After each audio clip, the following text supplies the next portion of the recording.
Saudações, camaradas. Espero que todos estejam muito bem aí. Hoje, depois de um gancho do YouTube, vou colocar aqui uma aula, né, sobre o neocolonialismo dos agrotóxicos no Brasil. A gente já falou algumas coisinhas sobre agrotóxicos, mas é fundamental a gente estar retomando esse tema tão importante e fazendo um gancho com o conteúdo histórico, né, principalmente com as guerras, o que está acontecendo na Palestina, inclusive. Então, nós vamos estar passando para vocês hoje um pouco sobre esse assunto bastante importante, tá? Toda essa questão que a gente fala do neocolonialismo, a gente tem que lembrar que ele se funda com a questão do agronegócio, né? E esse agronegócio latifundiário que nós temos é aquele agronegócio em que enxerga a natureza como algo contrário ao progresso. Então há uma dicotomia entre a presença da natureza, das florestas em pé, e a humanidade, né, e ao progresso. E isso vai promover, portanto, essa colonização maciça que a gente tem do ambiente, essa exploração exacerbada aí, cada vez menos áreas reservadas para a preservação de matas, principalmente, e aí entra aquela discussão, né, que automaticamente, ao desmatar, ao promover toda essa terra arrasada, destruindo florestas, incendiando, queimando, plantando monoculturas, né, você vai precarizando esse solo, você vai exaurindo os nutrientes, o que vai exigir automaticamente a utilização desses agrotóxicos, desses fertilizantes químicos, que estão na mão de corporações, né, que não é de hoje que elas vão estar presentes. Então a gente vai comentar um pouquinho sobre isso daí. E aí nós vamos derrubar novamente aquela falácia. Quem ainda não viu, eu já falei bastante sobre isso, é só dar uma busca nos vídeos anteriores, né? De que o agronegócio latifundiário ele não produz comida, ele produz commodity, ele produz lucro para si próprio. Então tudo isso começa, né, com o uso desses agrotóxicos. Hoje nós temos esses produtos, né, que inclusive o pacote do veneno tentou mudar o nome para defensivos fitossanitários, né, para tentar burlar a verdade que está por trás dessas moléculas, que são produtos químicos, que são produtos tóxicos. E é o primeiro relato que a gente tem da formação, perdão, do uso desses produtos químicos, se dá na Primeira Guerra Mundial ainda, no início dos anos 1900, né, com a utilização na Alemanha do gás clorídrico como arma de guerra. Vem a Segunda Guerra Mundial, e aí, dois membros da Sociedade Alemã para o Controle de Pragas, o Fritz Haber e Ferdinand Fleury, começam então a utilizar pesticidas à base de cianureto, que foram originários posterior do composto Zyklon B, utilizados nos campos de concentração contra os prisioneiros de guerra, né, principalmente judeus, mas também comunistas, igualmente ciganos, homossexuais, que a Alemanha nazista acabou exterminando. Com o final dessa Segunda Guerra, surge uma grande corporação, a IG Farb, perdão, que ela é posteriormente desmembrada em grandes corporações, né? A Agfa, a BASF, a Host e a Bayer. A gente também já tinha falado sobre isso. E aí o que fazer com essa indústria bélica, uma vez que até os tratados internacionais de guerra, as convenções internacionais que proíbem o uso de armamento químico, apesar disso daí não ser uma regra a ser cumprida, principalmente em se tratando do Estado nazi-fascista, nazi-sionista de Israel, que segue utilizando armamentos químicos contra a população, principalmente fósforo branco contra a população palestina e agora avançando ali contra a população libanesa. Mas surge então a necessidade, o que fazer com toda essa indústria bélica, né, que produz essas substâncias. Surge então a chamada Revolução Verde, né, essa Revolução Verde aí que vem com a bandeira de produzir mais alimento, que na verdade serviu automaticamente como uma desculpa para converter a indústria bélica nessa indústria tecnológica voltada para o agronegócio. E aí, automaticamente, a gente não pode esquecer que no final da década, no começo, né, da década de 70, final da década de 60, as ditaduras estadunidenses, principalmente, começam a explorar o sul global, né, com a ideia de promover, inclusive, o avanço, né, do desmatamento para que tenha um modelo moderno de agricultura, que era representado por esses latifúndios, pelas conquistas da terra, pela concentração da terra na mão de poucos.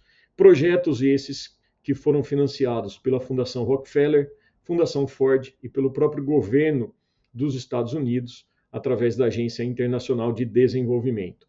Surge nesse momento, então, a molécula DDT, por exemplo, que foi tratada aí como revolucionária e foi na época, né, uma vez que ela era colocada ali como a solução, inclusive para as chamadas pestes, né, urbanas, e a gente vê nessas fotos aí chocantes, né, pulverização desse DDT diretamente na cabeça das crianças para matar piolho, nos próprios soldados, né, utilizando isso daí contra esses parasitas. E foi uma molécula que garantiu a Paul Herman Miller o Prêmio Nobel de Fisiologia e Medicina em 1948.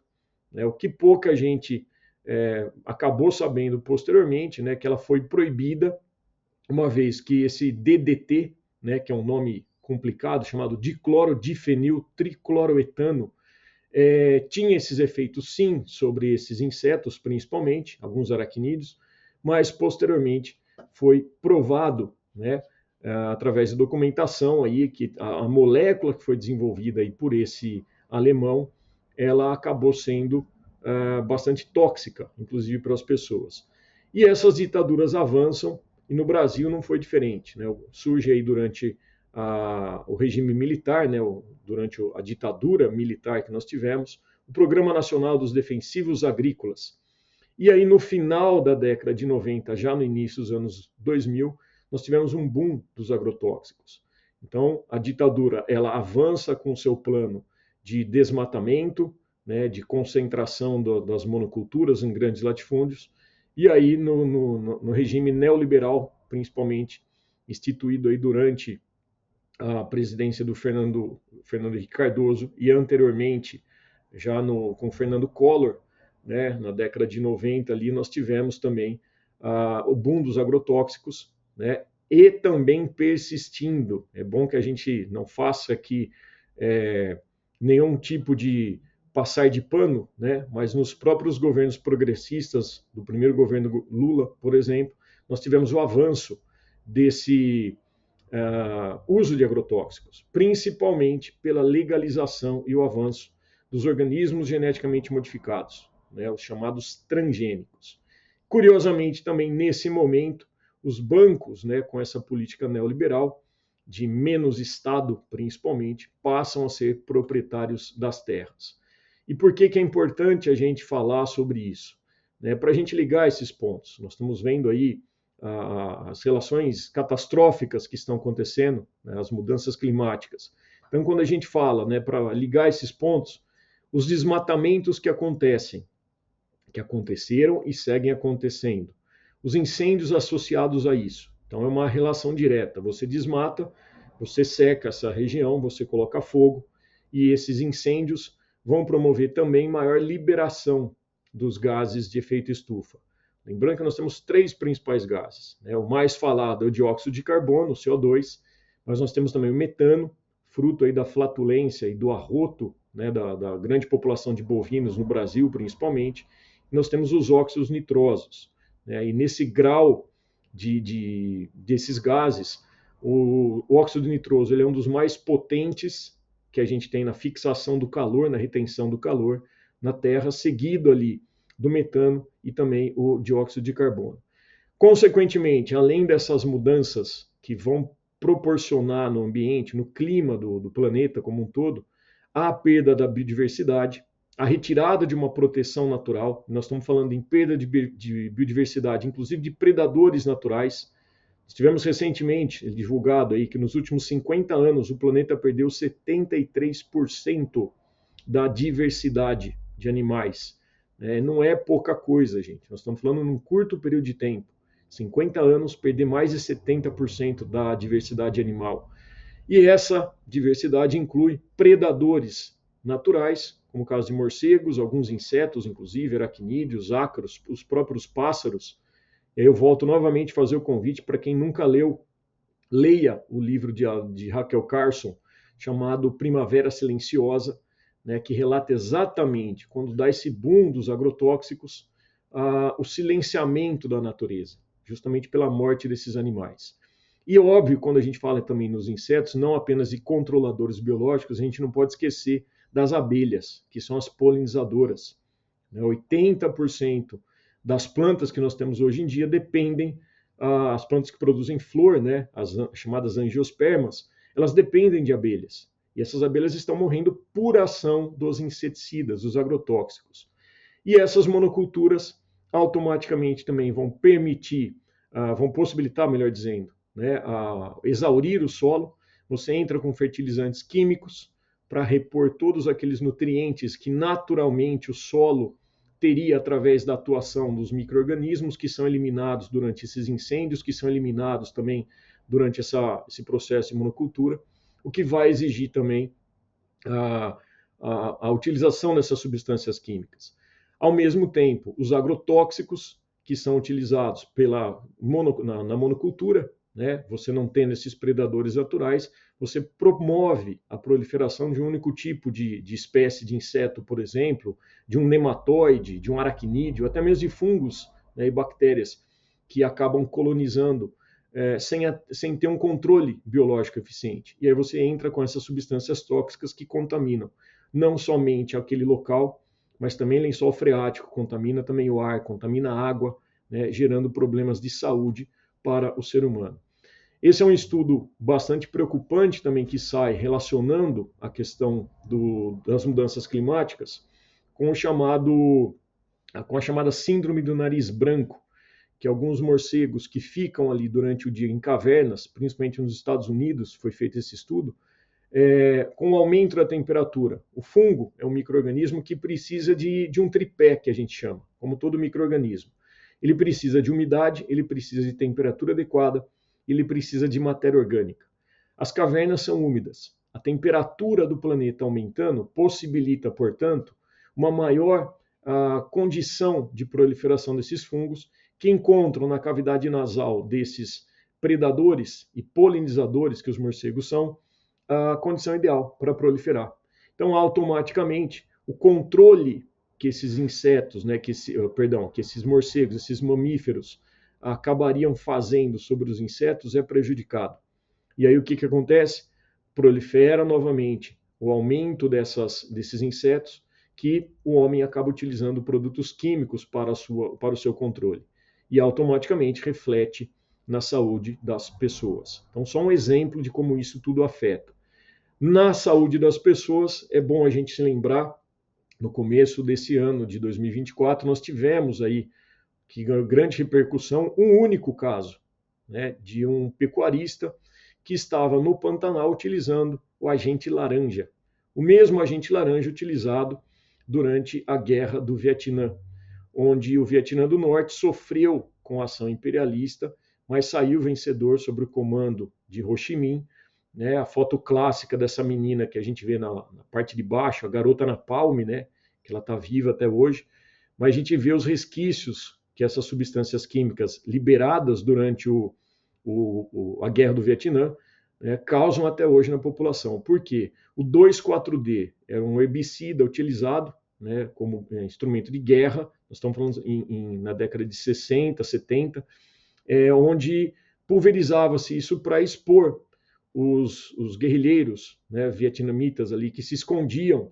em túneis, similar ao que os guerrilheiros palestinos hoje fazem, e conseguem desmobilizar toda a hegemonia de guerra, né, que os grandes exércitos têm, e saíram vencedores em função disso. Só que usavam esse herbicida para que desmatassem, né, secassem a vegetação, expondo facilmente esses guerrilheiros que ficavam entrincheirados ali nas vegetações, por exemplo.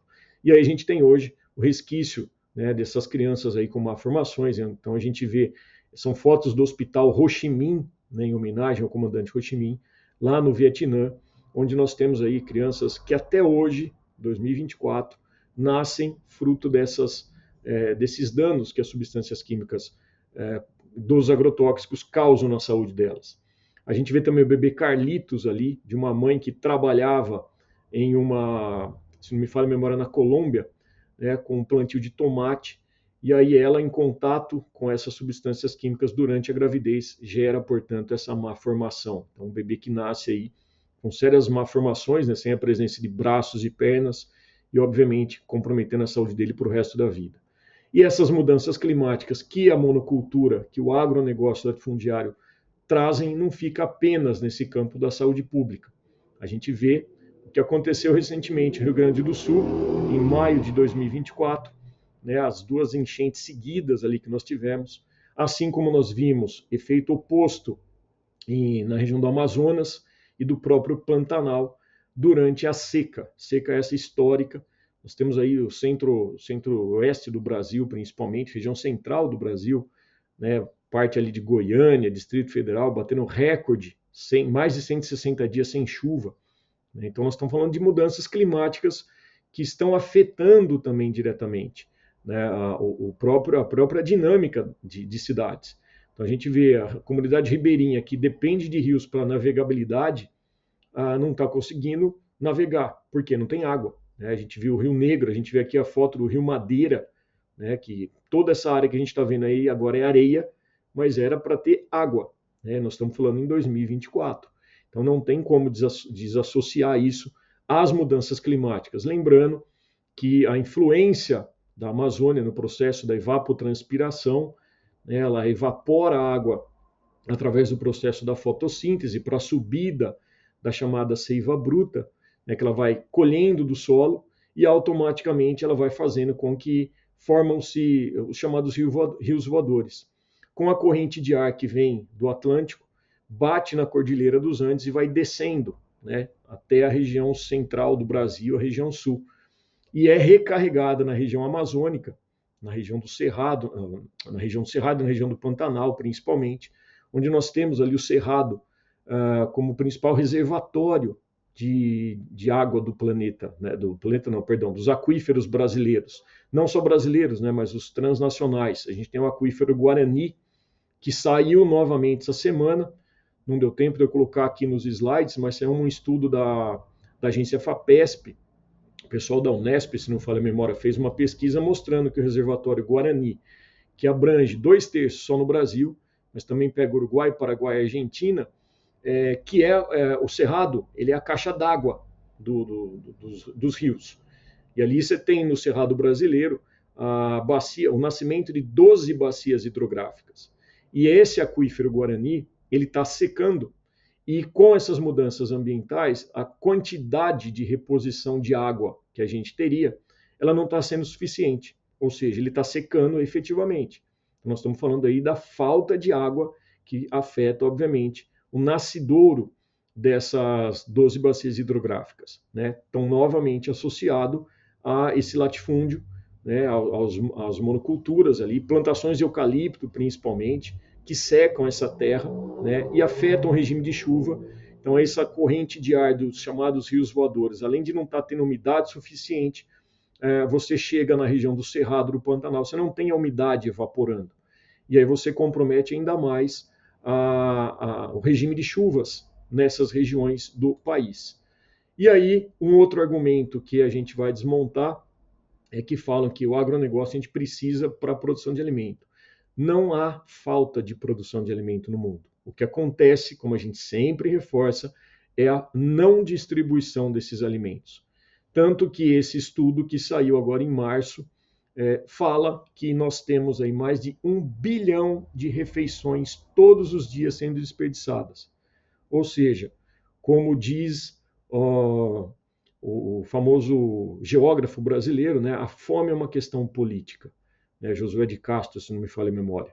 A fome é uma questão política. Então a gente está promovendo fome, porque alimento existe, só que ele não é distribuído. Então, aquela história de que o agro é tech, que o agro é pop, que o agro é tudo, o agro ele é fome, o agro ele é queimado, o agro ele é incêndio, o agro é desmatamento, o agro é tóxico, acima de qualquer coisa. E é isso que a gente vai estar mostrando para vocês, porque essa propaganda, ela não pode passar simplesmente batida, né, e grudar na nossa cabeça. A gente precisa entender que é uma propaganda para tentar abafar o que realmente o agronegócio latifundiário ele é. E aí a produção de alimentos, só para a gente ter uma noção, eu coloco esses dois gráficos, né? O gráfico do Brasil de cima, que está na sua maior parte vermelha, indica exatamente os pontos vermelhos onde nós temos agricultura familiar. E na parte de baixo, a área da agricultura familiar. Então nós estamos falando que, apesar de a gente ter uma grande quantidade de regiões com agricultura familiar, a área destinada para a agricultura familiar é bem menor. Ou seja, a gente vê pela coloração amarela no mapa de baixo, onde mostra que a maior parte da área amarelada não está destinada à agricultura familiar, ou seja, está destinada ao agronegócio. E aí eu mostro para vocês esses dados que eu coloquei num gráfico, né, do Censo Agropecuário de 2017, mostrando exatamente que a área destinada à agricultura familiar é a de apenas 23% de toda a área agricultável no Brasil. E 77% é destinada ao agronegócio. E o que isso reflete? Produção de alimento, que o agronegócio fala que precisa produzir, ele é responsável por apenas 30%, enquanto que 70% vem da agricultura familiar. Então veja que, apesar de ter a menor área, nós, da agricultura familiar, defensores da agricultura familiar, agricultura campesinata, né, dos assentamentos, produzimos a maior quantidade de comida numa menor área disponível. Ao mesmo tempo, se a gente pensar em termos de mão de obra, de emprego, 63% está na agricultura familiar. Esse agronegócio mecanizado, né, tecnológico, como eles gostam de falar, é responsável por menos de 37% de mão de obra. Só que a grande incoerência também se encontra no crédito financiamento, né, que o próprio governo destina. Só 15% de crédito e financiamento é destinado à agricultura familiar, enquanto que a grande maioria, né, a grande parcela, 85%, está indo para o agronegócio. Então aí a gente já começa a ver algumas incoerências nisso tudo. E essa área de produção, a gente precisa chamar a atenção também pelo seguinte: esse censo da agropecuário de 2017, que são os dados mais atuais, mostram que houve um aumento na produção de soja, milho, algodão, cana-de-açúcar e arroz. No entanto, houve uma redução significativa em feijão e mandioca. Lembrando que esses 4 primeiros que estão em vermelho, né, soja, milho, algodão e cana-de-açúcar, eles utilizam 84% dos agrotóxicos usados no Brasil. E eles, 80% dessas 4 grandes culturas, são destinadas não para a produção de alimento, e sim para a produção de commodities e exportação para virar a ração animal, né? Então, nós estamos falando que esse aumento significativo que acontece, ele ocorre justamente para exportação, não para geração de alimento. E eu chamo a atenção que a soja e milho são produtos que essencialmente têm como base pacotes tecnológicos que vão envolver os organismos geneticamente modificados, atrelados aos agrotóxicos e fertilizantes químicos e toda a tecnologia, o maquinário, controlados por um número reduzido de corporações transnacionais, né? Ou seja, toda a tecnologia, todo o dinheiro investido nisso daí não fica no Brasil, né? Fica para o Brasil o quê? Apenas a poluição, a degradação, o desmatamento, as consequências negativas de tudo isso. A outra é o argumento, que é sempre bom a gente chamar atenção, né? A gente ouve direto quando sai lá o levantamento, né? O Brasil cresceu 3%, o PIB, né, o Produto Interno Bruto. E aí fala, olha, o agronegócio foi o principal responsável por isso. Cresceu, ele é responsável por 25% do PIB. Isso daí foi um dado muito bem articulado pelo Centro de Pesquisas Econômicos e Agronômicos aqui da Exalc de Piracicaba, né, o CPEA, que inflacionou esse valor da produção efetiva do agronegócio. Colocou a parte industrializada junto, colocou os serviços, todo o processo, ou seja, para agregar e enganar a população durante essa divulgação. Porque, na verdade, o PIB, né, da porteira para dentro, a produção e aquilo que é vendido, corresponde a 5,25% do PIB. Para a gente ter uma noção, setor industrial no Brasil, mesmo sofrendo aí no processo de desindustrialização, principalmente depois do golpe da Lava Jato, né, que quebrou as indústrias brasileiras, principalmente, o setor industrial ele corresponde a 5 vezes mais que o próprio PIB do agronegócio, o PIB real, verdadeiro do agronegócio. E o setor de serviços do Brasil, mais de 50% é o responsável pelo PIB. E por que a gente precisa falar isso? Porque o agronegócio ele tenta argumentar que ele é importante para o PIB para tentar esconder todos os subsídios que ele tem, né, do governo. Ou, ao mesmo tempo, mostrar que, olha, não pode mexer em toda a organicidade que existe no agronegócio, porque nós somos o grande carro-chefe do PIB. Né? Para isso, eles têm a chamada Lei Candir, que ela foi promulgada em 97 e até hoje está em vigência, que isenta o pagamento do imposto sobre circulação de mercadorias e serviços, o chamado ICMS, e as exportações de produtos primários, as commodities. Ao mesmo tempo, o Imposto Territorial Rural, o ITR, que é similar ao IPTU nosso, só que enquanto aqui nós temos uma maior fiscalização no ambiente urbano, no ambiente rural, você é praticamente uma autodeclaração de qual é o terreno, de qual é a área que você está usufruindo. Então, se você quiser mentir, como muitos dos pecuaristas, né, dos latifundiários fazem, mente-se e raríssimas vezes alguém vai lá fiscalizar. Então, é uma autodeclaração que permite também um processo de corrupção, de isenção desses impostos, né? Mais uma vez, burlando e prejudicando a própria economia do país.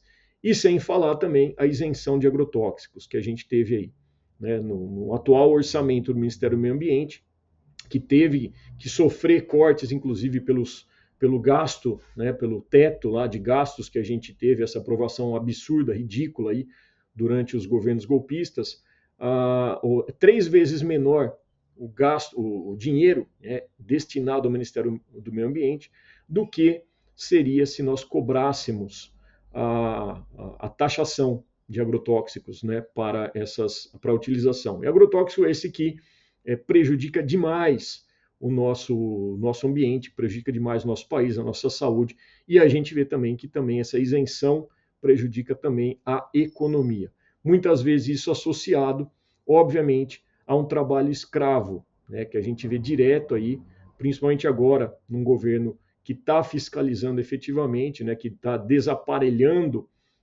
essas instituições, como aconteceu no governo passado, né, o aparelhamento e vista grossa, né? Então nós estamos descobrindo cada vez mais e libertando situações de trabalho escravo. Esse gráfico nunca é demais a gente mostrar. É um gráfico que foi realizado aí uma pesquisa, né, mostrando o pessoal da Ciságua em 2017, eles testaram em todas essas regiões coloridas no mapa, eles testaram a presença de 27 tipos de princípios ativos, de agrotóxicos, né? Só 27, os 27 principais. E quanto mais escuro, quanto mais vinho no mapa, significa que foi encontrada na água esses 27 tipos de agrotóxico. Ou seja, por mais que você fale, mas eu vivo num ambiente urbano, estão aplicando o agrotóxico no ambiente rural, isso não está chegando. E está chegando. Né, porque é uma contaminação do lençol freático, a contaminação aérea também, principalmente quando a gente tem a pulverização via aviões, né, e agora com drones, em que você tem o resíduo desses agrotóxicos carregados pelos ventos, principalmente, e essa água que a gente bebe, né, essa água que a gente está usando aqui para... Falando, mas é água potável, né, eu estou utilizando, eu compro água, essa água está contaminada. E não tem nada que possa ser feito para livrar essa água, não existe essa tecnologia ainda para limpar essa água desses agrotóxicos. E o que isso vai afetar? Não apenas a nossa saúde, né? Claro, a gente sempre pensa na saúde humana, mas nós temos vários estudos mostrando que, inclusive, ambiente marinho já está sendo afetado pela presença de agrotóxicos, né? Por que chega no ambiente marinho? Porque contamina lençol freático, contamina rio, e esses rios vão desaguar, obviamente, no ambiente marinho. Então já foi feito levantamento em carcaça de tubarão, em golfinhos principalmente, em peixes, né? Peixes que quem consome peixe também acaba adquirindo. E nós temos também os animais que fazem o processo de migração, né? Um estudo recente que saiu também, né, em 2017, dois principais inseticidas, né, imidacloprid e clorpirofos, afetando, né, a migração de pássaros, que são comedores de semente, ou seja, são dispersores de semente. E se eles passam a ser atrapalhados durante o processo de migração, automaticamente acaba afetando também esse processo. Nessa outra foto, a gente vê aqui má formação de anfíbios, né, em lagos em Lucas do Rio Verde, chamado Capital do Agronegócio, né, um trabalho que foi feito aí em 2009, mostrando que a presença dos agrotóxicos nesse ambiente aquático causa essa malformação desses animais que são importantes predadores, né, inclusive de larvas de mosquito. Então, quando a gente fala aí, tem muito mosquito, os predadores naturais ou estão morrendo ou estão sendo prejudicados diretamente com a malformação, o que inviabiliza, portanto, o controle natural. Outra coisa que chama bastante atenção, indústrias próximas a reservatórios de água, né? A gente teve aí, em 2019, uma mortandade muito grande de peixes na represa Billings, né? Reservatório de água ali da região da Grande São Paulo, associado a agrotóxicos. Recentemente, aqui no interior de São Paulo, uma usina de cana-de-açúcar despejou não apenas matéria orgânica, mas também a Sabesp confirmou a presença de substâncias químicas, agrotóxicos, que causou aí a mortalidade de centenas de toneladas de peixe, no chamado Pantanal Paulista, né, que a gente tem aqui. E um estudo agora de 2021 mostrando que as antas, né, a Tapirus terrestre, que são excelentes dispersoras de semente também, estão morrendo, né, pela grande quantidade de agrotóxicos, né, de pesticidas que estão sendo utilizados ali e acabam matando essa população. Então, eles analisaram a carcaça desses animais e constataram a taxa de intoxicação. As antas são importantes dispersoras de semente, né? Então, nós estamos falando em época de desmatamento, em que a gente precisa ter um processo de replantio e reflorestamento. Pássaros estão sendo afetados, especificamente no Cerrado, no Mato Grosso, no Pantanal, a gente está vendo ali esses importantes animais aí também sendo afetados. E, obviamente, não podemos deixar de falar na contaminação e os efeitos disso tudo na saúde humana, que a gente sempre fala e é bom a gente sempre estar reforçando, e a cada dia, né, cada mês que você entra em publicações científicas, você vai encontrar um estudo relacionado a isso tudo.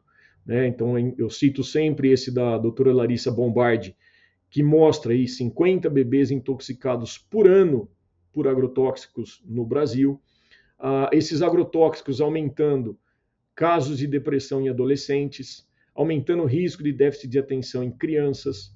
Então, nós, enquanto educadores, cada vez mais nós lidamos em sala de aula com adolescentes, com crianças que apresentam laudo que tem transtorno de déficit de atenção e hiperatividade, crianças com casos de depressão e ansiedade, né? Crianças com transtorno de espectro autista, que também tem relação direta com isso daí, e também, mais para frente, a gente também já vai ver casos de Alzheimer e até mesmo de Parkinson relacionados com organofosforados, por exemplo, né? Um dos tipos de agrotóxico bastante comum utilizado pelos latifundiários. Esse Alzheimer aí presente, inclusive, em soro, né, em leite materno também, mostrando aí a relação do Parkinson, um estudo que foi feito no Paraná, um estudo que foi divulgado recentemente também mostrando tudo isso, e claro, né, toda a questão da monocultura que a gente já falou. Se quiser maiores detalhes, tem um vídeo também no nosso canal falando a relação com a própria pandemia, né, da Covid-19 e a dispersão de tudo isso. Mostro novamente, para a gente não esquecer, esse estudo de 2011, né, em que uma médica fez o levantamento com 62 mães que estavam amamentando, portanto lactantes, e elas apresentavam ali uma alta concentração, principalmente de glifosato, né, no leite materno.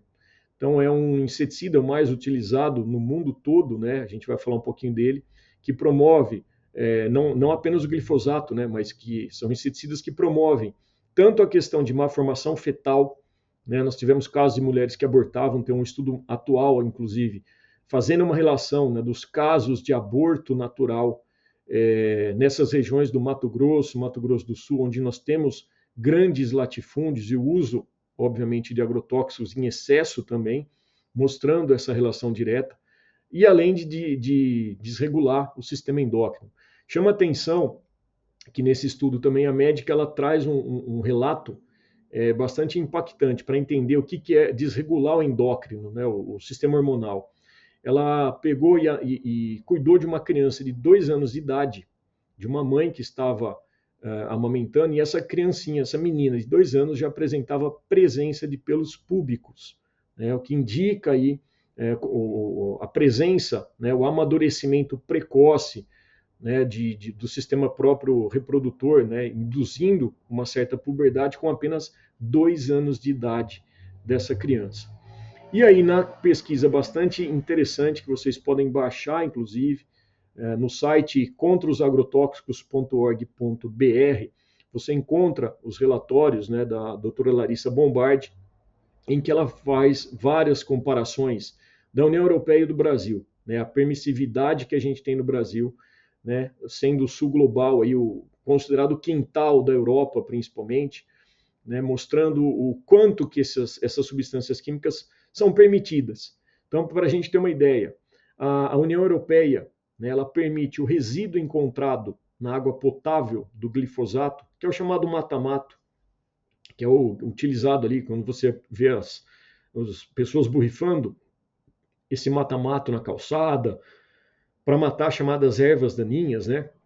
Na Europa, em alguns países ainda é permitido o uso do glifosato, já está tendo um projeto aí dos próximos 10 anos ser extinto a utilização do glifosato, mas ainda onde é permitido, há uma limitação de 0,1 microgramas por litro do glifosato, enquanto que no Brasil essa permissividade é de 5.000 vezes maior, ou seja, o que é considerado, entre aspas, seguro, né, no Brasil. Você encontrar até 500 microgramas por litro de glifosato. Você pode beber essa água, ou seja, você pode ingerir esse agrotóxico tranquilamente. Por sinal, há um dado que fala que, por ano, nós brasileiros e brasileiras, de forma direta, ao ingerir água, né, nós estamos aí ingerindo 7 litros de agrotóxico.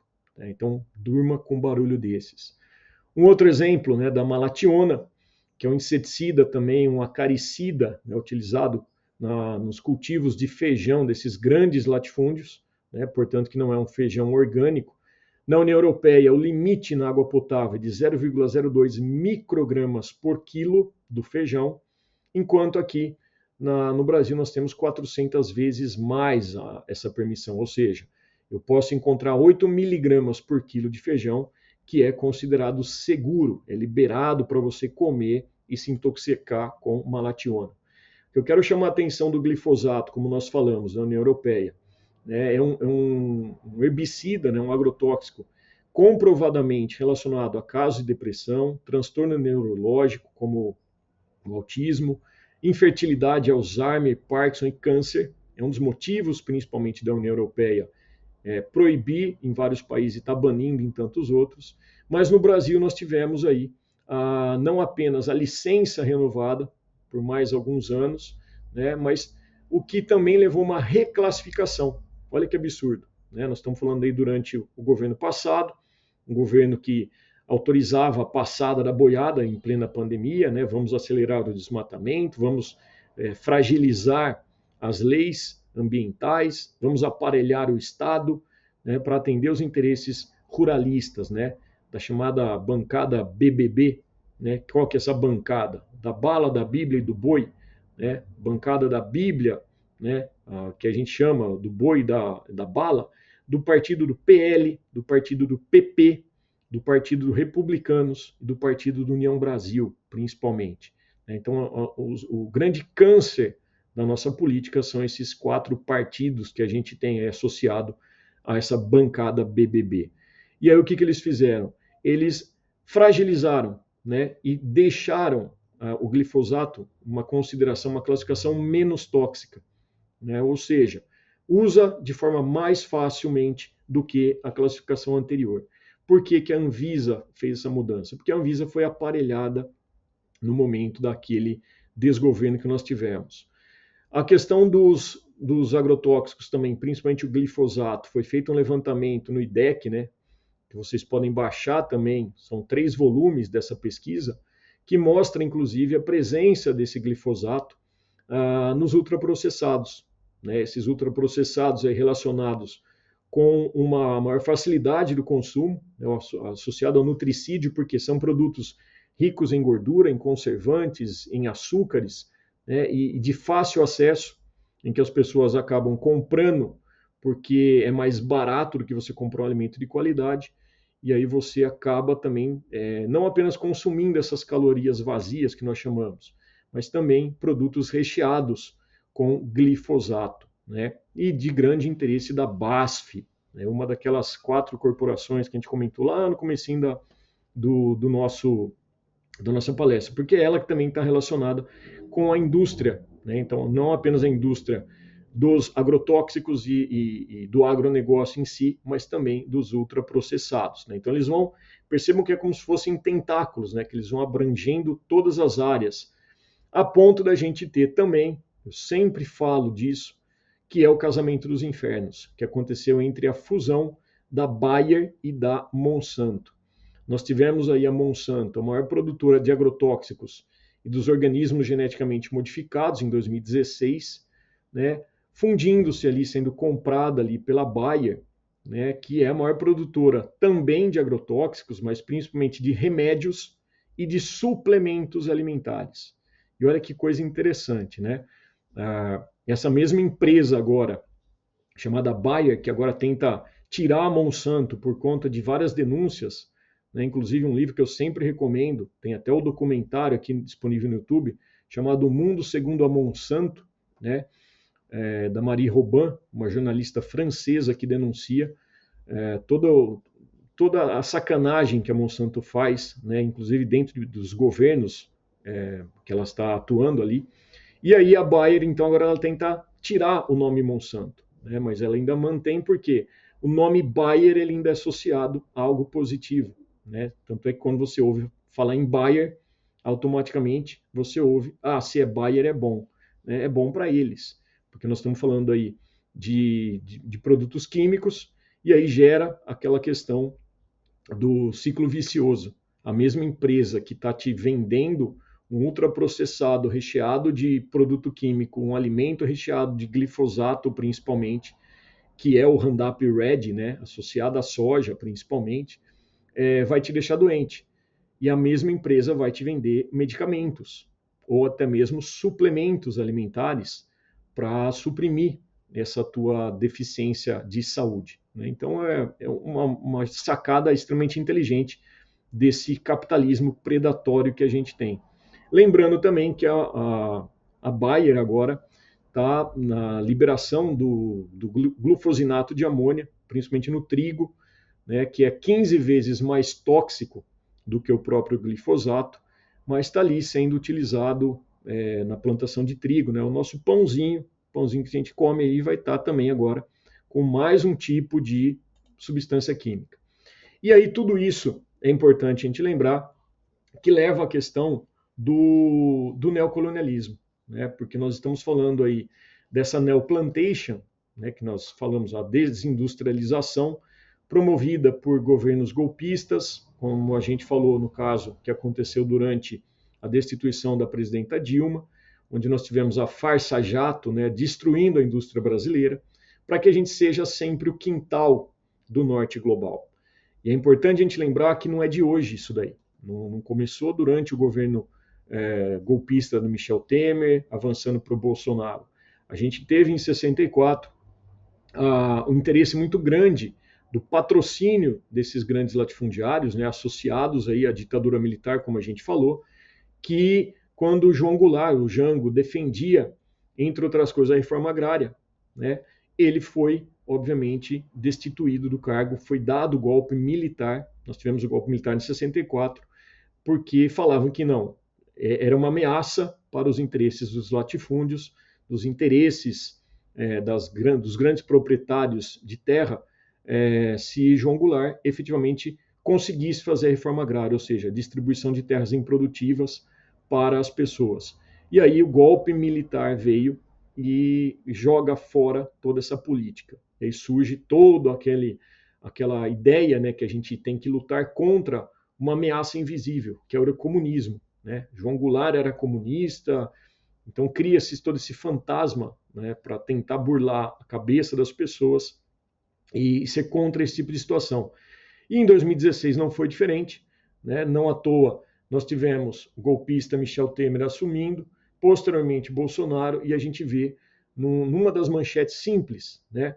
A invasão de terras indígenas aumentando em 2020, né, tendo aí mortes em alta, 63%, e durante a votação aquele absurdo, aquele golpe parlamentar contra a presidenta Dilma, que posteriormente, né, depois que o estrago já tinha sido feito, comprovaram que ela não tinha cometido nenhum tipo de crime, né, as tais pedaladas fiscais, e a gente vê durante a votação, né, de forma escancarada, né, a defesa do impeachment da presidenta Dilma, o agro vota pelo sim.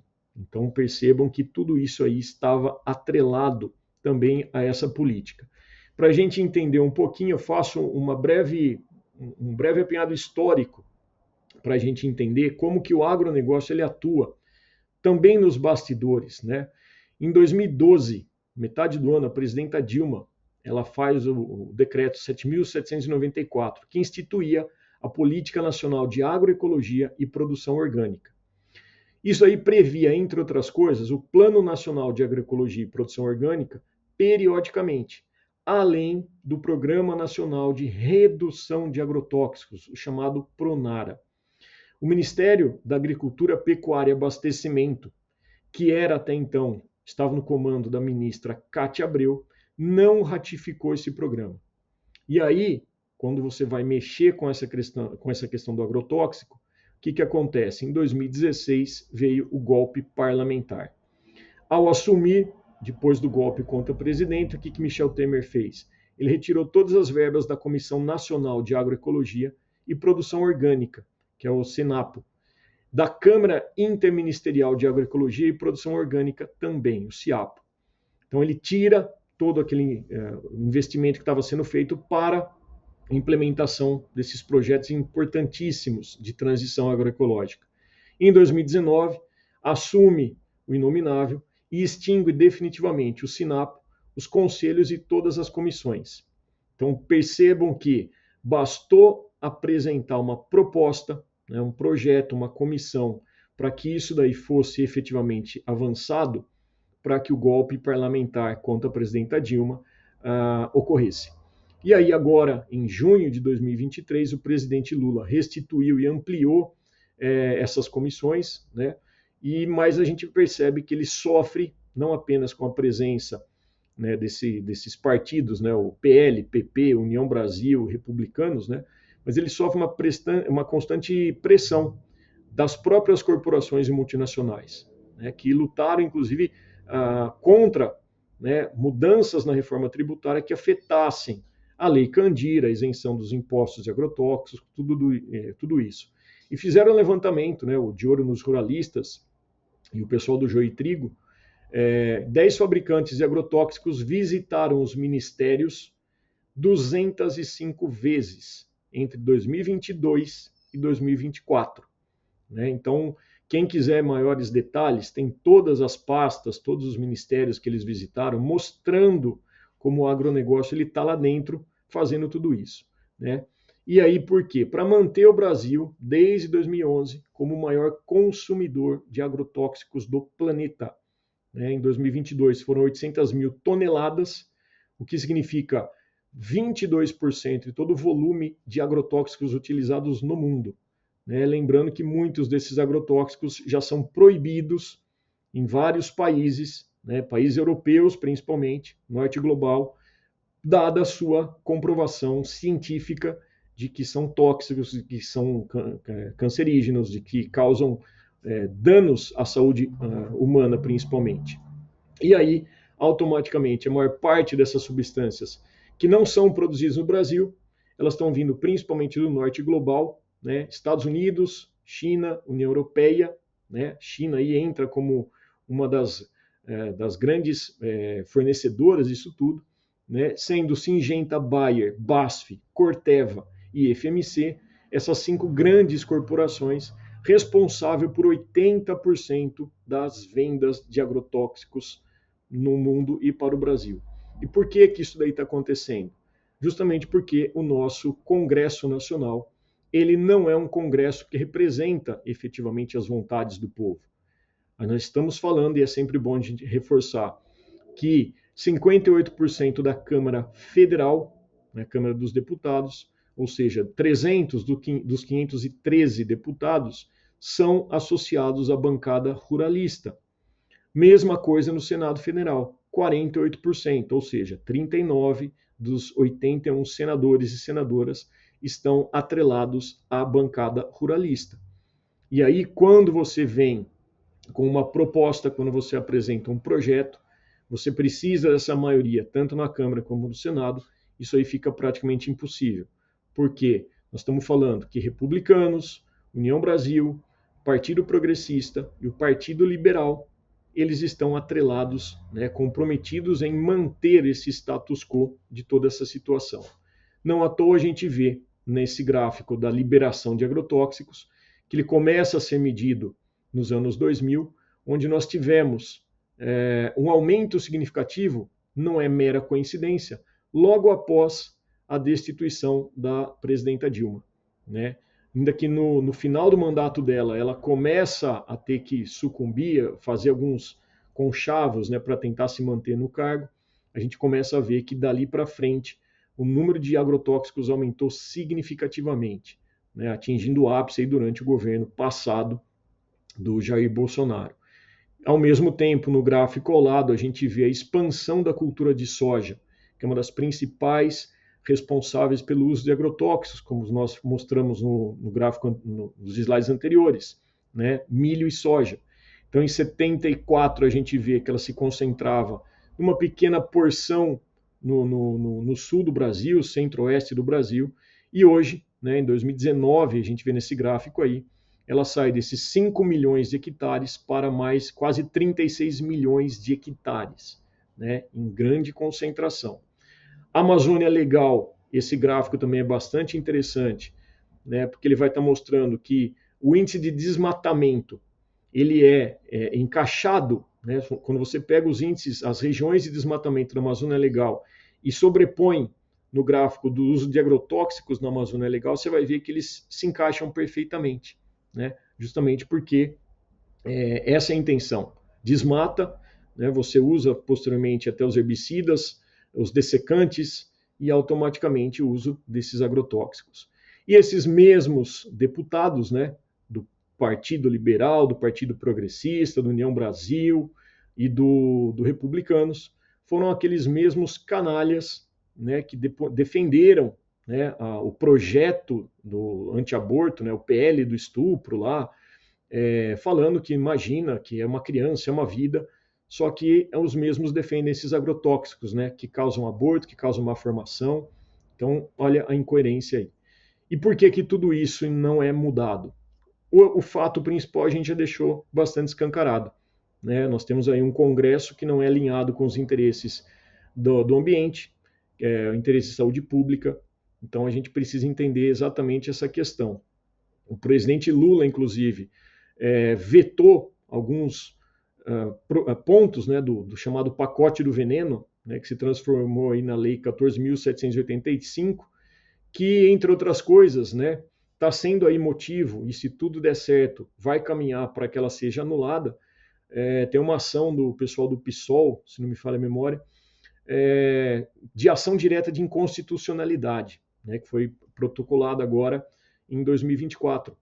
E o presidente Lula ele vetou várias das coisas, só que automaticamente, ao voltar para o Congresso, a gente está falando lá da grande maioria associada à bancada ruralista, não adiantou, né? Então, nós tivemos, entre outras coisas, mais absurdas, né? Entre outros vários pontos, mas uma que chama bastante atenção.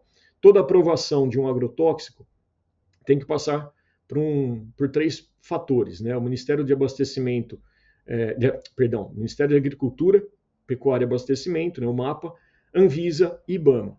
O Ministério do Meio Ambiente, do Ministério da Agricultura é o responsável pela ação, né, pela avaliação no ambiente agrícola. A Anvisa, questão de saúde pública, e o IBAMA, questão ambiental. Com essa nova aprovação, tira-se a autonomia da Anvisa, que avalia o risco na saúde humana, tira-se a autonomia do IBAMA, do ICMBio, que avalia-se, portanto, o risco ambiental, e deixa-se praticamente a decisão no Ministério da Agricultura. Se nós tivermos ainda um ministro, uma ministra que seja realmente comprometido, menos mal. O problema é que nós tivemos, durante o governo passado, né, uma ministra, que eu não vou citar o nome aqui, mas, bom, podemos citar assim, Tereza Cristina, né, cujo apelido dela qual que era? Musa do Veneno. Ou seja, não precisa falar mais nada, né, quando a gente tem essas pessoas associadas a tudo isso. E nós estamos falando aí também desse neocolonialismo, mostrando, portanto, que a questão do ambiente, né, 70% da emissão dos gases carbônicos, do gás carbônico, do gás de efeito estufa, né, associado ao metano, aos óxidos nitrosos, no Brasil é proveniente da agropecuária, né, do agronegócio latifundiário. Isso aí vai piorando a situação climática, isso aí vai reduzindo a incidência de chuva em alguns lugares, piorando condições de seca em outros, piorando em condições de enchentes em outras. E aí uma outra coisa também, mais uma prova de que o agronegócio prejudica a própria economia brasileira. Quando a gente fala, por exemplo, na bandeira vermelha. Por que nós estamos acionando as termoelétricas, ou seja, queimando principalmente gás natural em função da falta de água que os rios têm. E aí não tendo reservatórios suficientemente cheios para que nós possamos efetivamente fazer girar as turbinas, né, dessas represas, dessas hidrelétricas, há necessidade de geração de energia através da queima de combustível fóssil, né, piorando ainda mais. Né? Então a gente vê aí algumas manchetes, né, mostrando a responsabilização da agropecuária, né, 99% do desmatamento no Cerrado, 90% do desmatamento na Amazônia para abertura de pastagem, né, dados do MAP Biomas, 85% dos incêndios no Pantanal foram em terras privadas. Né? Então aqui só alguns exemplos para a gente ver que esse agronegócio que mostra que tudo ali, aquela propaganda bonitinha, né, principalmente na Rede Globo, é mentirosa, é falaciosa. E o que a gente deve lutar e promover e fazer? Né? Adoção de políticas públicas, né, principalmente aí uma que foi voltada agora durante a presidência do presidente Lula, né, o Programa de Aquisição de Alimentos, o PAA, que faz com que os recursos de 30% da produção, né, da agricultura camponesa familiar seja destinada para alimentação escolar, o Programa Nacional de Fortalecimento da Agricultura Familiar, o PRONAF, né, precisamos lutar para que o PRONARA, aquele mesmo, durante a gestão da presidenta Dilma, que foi boicotada pela própria Cátia Abreu, né, e posteriormente tirada da pauta pelo Temer e Bolsonaro, obviamente, que é o Programa Nacional de Redução de Agrotóxicos. Né, o PRONARA precisa ser votado, faz 12 anos que ele segue lá, e o Ministério da Agricultura, né, por medo, por alguma outra pressão que está acontecendo, não coloca em votação. Né? A própria partilha desse plano safra, que ela foi maior sim para a agricultura familiar, né? Foi a maior verba que a gente teve até então, mas ainda é uma discrepância muito grande. O agronegócio ele teve investimento do plano safra de 364 bilhões de reais e a agricultura familiar de apenas 77 bilhões. E automaticamente, uma coisa que é fundamental para a gente começar a promover essa mudança, para essa transição agroecológica, a reforma agrária. E quando a gente fala em reforma agrária, eu até destaco aí, que é estabelecer um sistema de relação entre o homem, a propriedade rural e o uso da terra, promovendo o desenvolvimento econômico do país, a justiça social e o bem-estar dos trabalhadores rurais. A definição está na própria Constituição Federal. Então, defender a reforma agrária, destinar essas áreas que estão ali improdutivas, que não estão cumprindo seu papel social, precisa ser utilizada e destinada para a agricultura familiar, né? E sempre é bom a gente lembrar os saberes ancestrais, né? É olhar para trás, né? E aprender, não achar que nós estamos acima da natureza, que nós estamos acima de qualquer coisa, que o progresso depende da destruição da natureza. Nós temos muito o que aprender, né? Conforme diz o Krenak, né? O futuro é ancestral. A gente precisa aprender com toda aquela questão cosmológica dos indígenas, com os ribeirinhos, com os quilombolas, porque só assim a gente ainda pode ter uma possível salvação para a nossa humanidade, tá bom? Então eu agradeço aí a atenção de vocês que ficaram até o final. Peço que vocês, se vocês não se inscreveram ainda, se inscrevam, compartilhem o máximo possível essa aula, essa pequena tentativa, né, de mostrar um pouco a realidade que nem sempre a gente vê, né? Chame as pessoas para se inscrever, ajude a divulgar esse canal, que a gente tenta fazer exatamente esse bom debate, trazendo uma realidade que a gente nem sempre vai ver, obviamente, de uma forma fácil, tá bom? Obrigado pela atenção, espero que tenham gostado. Curta, compartilha, comenta e vamos seguir defendendo a justiça social. Grande abraço e até mais.